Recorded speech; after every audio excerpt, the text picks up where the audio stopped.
ہمارا دین اسلام ہے اور یہ ایک جامع اور مکمل دین ہے۔ زندگی کے ہر موڑ پہ یہ مکمل رہنمائی کرتا ہے۔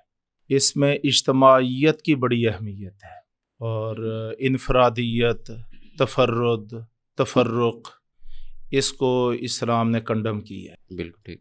رسول محترم صلی اللہ علیہ وسلم نے فرمایا الشیطان مع الواحد وہو من الاثنین ابعد۔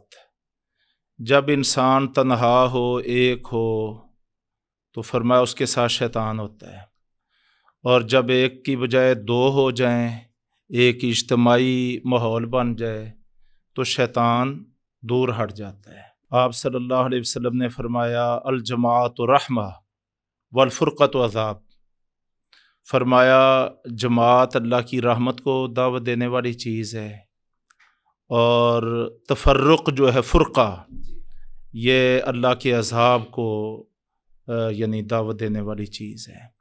تو اس اعتبار سے اگر دیکھا جائے، احادیث کا مطالعہ کیا جائے، قرآن حکیم کی مدنی صورتوں کا مطالعہ کیا جائے، چونکہ مدینہ منورہ میں ایک معاشرہ قائم ہوا ہے، اجتماعیت کا اظہار مدینہ منورہ میں ہوا ہے، تو مدنی صورتوں کا مطالعہ کیا جائے تو اس میں بھی اجتماعیت، جماعت، اطاعت، مل کے رہنا، ایک دوسرے کے دکھ درد کو بانٹنا، ایک کو اپنا بڑا بنا لینا، باقی کا اس کی بات ماننا، اور اس سے قوت بھی حاصل ہوتی ہے، اس سے اللہ کی رحمت بھی ملتی ہے، اس سے معاشرے میں وقار بھی بڑھتا ہے، ایسے معاشرے کامیاب بھی ہوتے ہیں۔